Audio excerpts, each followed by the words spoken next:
दोस्तों, जैसे कि काफ़ी सारे कमेंट्स मेरे पास आ रहे थे कि अमेज़ॉन पे क्रेडिट कार्ड तो हमने अप्लाई कर लिया, लेकिन उसमें डॉक्यूमेंट्स अपलोड का ऑप्शन आ रहा है। उसमें कुछ लोगों का क्वेश्चन है आईटीआर कैसे अपलोड करें, कुछ लोगों का क्वेश्चन है कि हम बैंक स्टेटमेंट कैसे अपलोड करें, कुछ लोगों का ये भी क्वेश्चन है कि हम कार्ड टू कार्ड का स्टेटमेंट अपलोड कर सकते हैं या नहीं।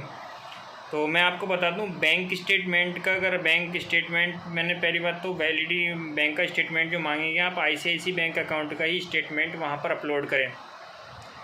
सबसे बड़ी गलती क्या करते हैं तुम अपलोड करने में, जो हम बैंक का स्टेटमेंट अपलोड करते हैं उसको जो है जो उसके नीचे जो साइज़ लिखा हुआ होता है, मतलब ये 2 पॉइंट कुछ केबी करके लिखा हुआ होता है, उस केबी से ज़्यादा बड़ी एमबी का एक फ़ाइल डाउनलोड किया पीडीएफ और उसको अपलोड करने की कोशिश करते हैं। वो अपलोड तो हो जाता है लेकिन वहाँ पे जाके खुलता नहीं है। अमेज़ॉन आईसीआईसीआई बैंक की जो साइट है वहाँ पे जाके वो खुलता नहीं है, उसकी वजह से री अपलोड का ऑप्शन आ जाता है। तो आपको जो नीचे लिखी हुई एमबी है और अपनी पीडीएफ फाइल की जो एमबी है उसको चेक कर लें, उससे कम होनी चाहिए, फालतू नहीं होनी चाहिए, ज़्यादा नहीं होनी चाहिए। और दूसरी बात ये, कुछ लोगों का क्या हो रहा था कि वो अपने आईटीआर इनकम टैक्स रिटर्न को प्रिंटर से स्कैन करा के पीडीएफ बनाने के बाद भी उनका बार बार री अपलोड आईटीआर मांग रहा था बार बार। और देखिए, ये चांस आपको सिर्फ 4 टाइम्स मिलता है री अपलोड करने का। 4 टाइम्स अगर आपने अपलोड ठीक से नहीं किया तो चौथी बार में आपका कार्ड डिक्लाइन हो जाएगा और आपका सिविल से भी 4-5 पॉइंट्स जो है डिक्रीज़ हो जाएंगे। तो आपको क्या करना है, आपको आईटीआर का मैं मेन मुद्दा बता दूं, आईटीआर किस तरीके से अपलोड करना है। अगर आपका प्रिंटर स्कैन करने के बाद आईटीआर के बाद भी री अपलोड मांगता है तो आपको क्या करना है, इनकम टैक्स की वेबसाइट पर जाना है gov.incometax.in पर, और वहाँ पर जाके अपना या अपने वकील से, जिससे भी आप अपना आईटीआर फाइल कराते हैं, उससे आप अपना एक्नॉलेजमेंट और प्लस कंपटीशन पेपर दोनों को उसकी वेबसाइट से ही, इनकम टैक्स की वेबसाइट से ही डायरेक्ट डाउनलोड करें और तब अपलोड करें। एक पहली बार में ही आपका 100% काम हो जाएगा।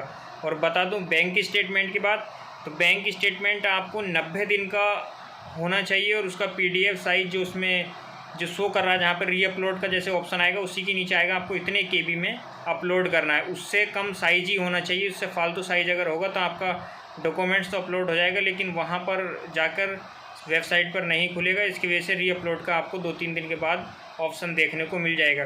अब क्रेडिट कार्ड का जो केस है, क्रेडिट कार्ड के केस में भी यही है। अगर आप क्रेडिट कार्ड का जो री अपलोड करते हैं डॉक्यूमेंट्स, तो जो स्टेटमेंट है वो भी आपको केबी का अहम ध्यान रखना है और अहम रोल निभाना है इसमें।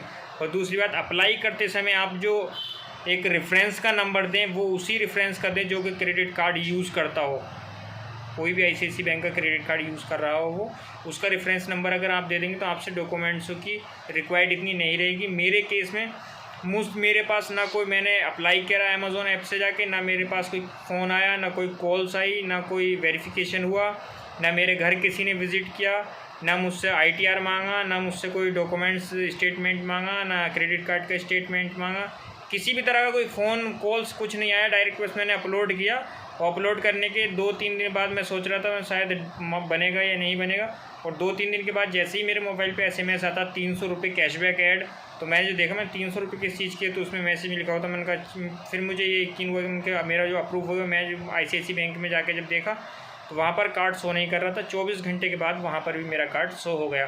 तो आपको ये करना है, इनकम टैक्स की वेबसाइट से जाके अपना लेटेस्ट आईटीआर अपलोड कर देना है और आईटीआर 4,80,000 से ओवर का होना चाहिए।